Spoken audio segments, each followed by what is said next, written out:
Well, hello there, everyone. How are you?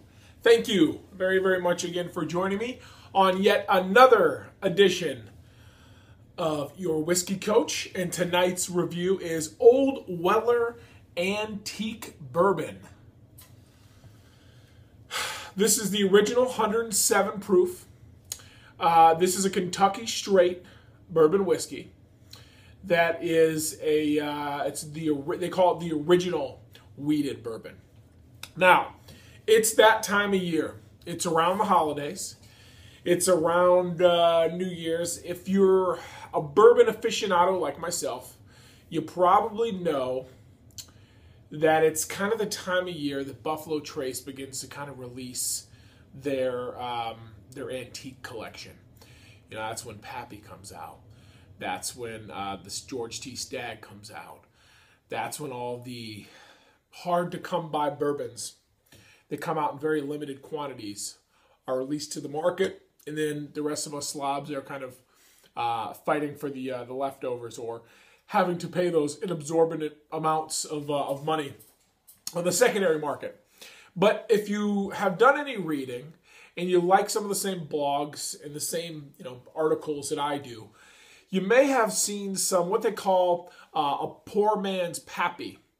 And part of the poor man's Pappy recipe, if you will, is taking Old Weller Antique, mixing it with the Old Weller 12 year, and then adding a little bit of spring water.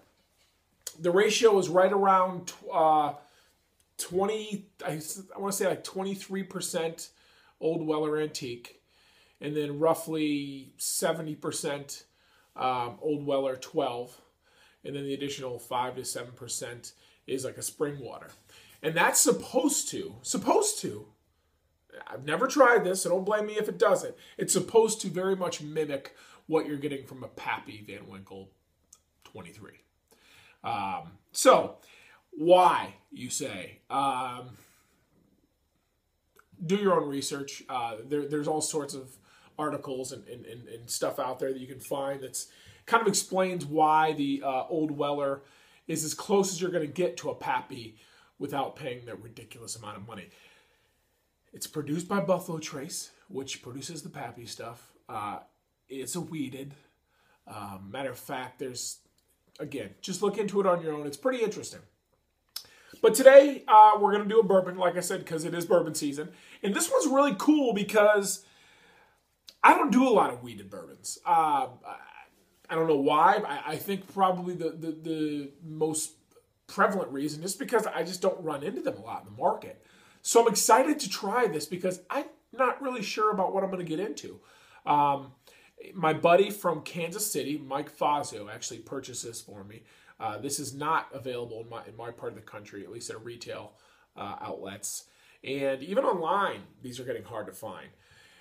The 12, there is rampant speculation that they're kind of removing the 12 year from the market because they're now basically repackaging that and calling it the Pappy 10.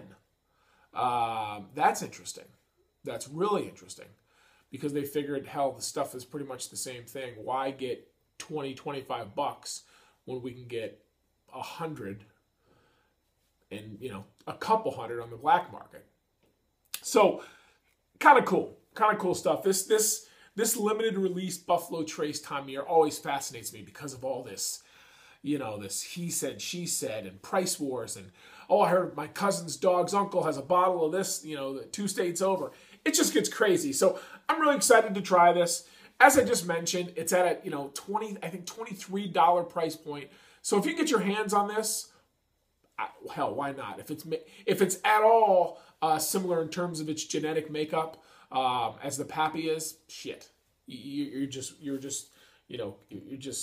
cheating yourself by not at least giving it a shot. So, 107 proof. It's going to be hot. Let's just say that right off the top. It's going to be a hot bourbon. But that's not always a bad thing. And then again, in terms of the weededness of it, I don't really know what to expect. So this should be fun. Nice healthy dram there. What I did here tonight is brought a little ice water. I always talk about cutting some of the hot bourbons, and that can sometimes really do wonders for them. And we may just do that here tonight and see if that does anything for us. So right off the top on the nose, hot. To me, it's an appetizing hot. It's red hots, candy. It's like a burnt sugar, like caramelized sugar. It's kind of got some of the, remember we did the Stag Junior? It's kind of got some of that influence in it, it seems to me. You're getting some astringency, excuse me, just because of the nature of the beast. It is a hot, robust bourbon, so you're getting some of that. I'm going to cleanse my palate right now because I just had a little bit of juice upstairs in anticipation of my taste here. I'm surprisingly impressed by this nose. It tastes sweet, cinnamony, charred, a bit of oakiness, a bit of that, like I said, the caramelized sugar, just kind of what you're looking for in a nice, hot bourbon. Color-wise, it's about what you expect. I don't know if there's an age statement on this or not. Let me check that out. No age statement. So I'm assuming it's not extremely old. Sorry, let's move this back here. The bottle itself, guys, I don't know, nothing to write home about. The bad part is it's got this really cheap plastic cork, and that just screams, well, mixer. And from what I'm hearing and reading, this is far superior than that. Outside of that, if you just hold it from here and take a look at the bottle, it's kind of nice. It's kind of got the old cursive script. It's got the old Western 107 brand font. Now, this is a sticker. This isn't etched into the glass. This is a sticker. But again, we're talking a $20, $23 bottle. But man, this would do wonders if they would just give me a cork. Give me a cork, guys. Come on. That's just me. All right. So the nose, I grade it highly. Let's give it a taste. It's breathed here, I think, adequately.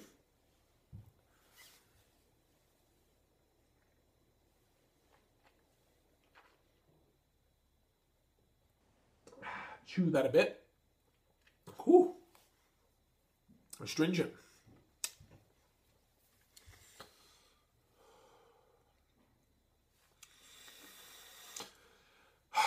Yeah.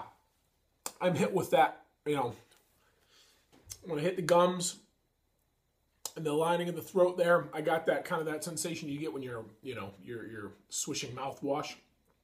It is tingly.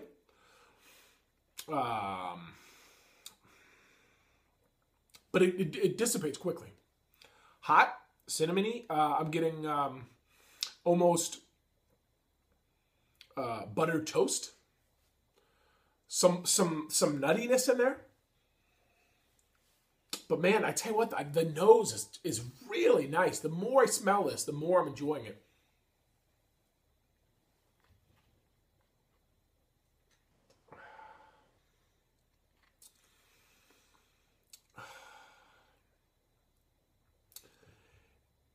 It's light. It's not something that's going to, hardly any legs to speak of. It's in your throat 1 minute and it's gone the next. Add a couple drops of water here, guys. Again, sometimes these high proofs benefit greatly from just a little addition of water. And maybe a little bit more. I'm not getting much in the straw. That should do it. All right, let's see if this opens it up a little bit or not. It's kind of done what I expected. Just kind of dulled things down a bit. Didn't really bring out anything new per se, at least not yet. And guys, keep in mind, they always say to try, when you're trying a bourbon or trying a whiskey, give it, a sip, 2 sips, 3 sips, then kind of start judging it. Don't take that first sip because Sometimes it hasn't breathed enough. Your mouth kind of isn't accustomed to what this whiskey is trying to tell it. So give it a few minutes. Speaking of, I got to get this moving. We've been 10 minutes over here.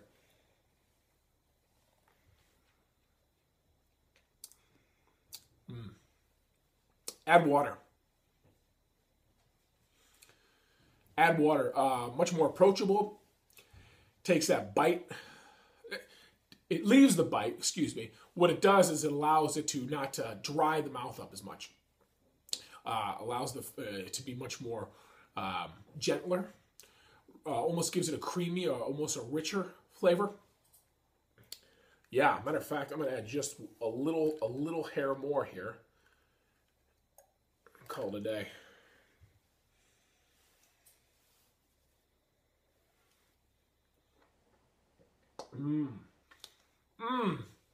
Much better. Much better. And guys, it's funny. We always talk about adding water with some higher proof stuff, but I tend to not do it for just the nature of the blog and how I like to do everything neat. But yeah, this one really benefited from just, you saw me. That's a 1/4 ounce of water I added, probably altogether, and it made a huge difference. Score-wise, guys, I'll give this a I'll give it a 7.5. 7.5. And for a $20 bottle, that's a damn good score. I like it. This is something I wouldn't hesitate to sip. From what I hear, and I don't have this in my collection yet, the 12-year as well as the Special Reserve, the 2 other bottling of W.L.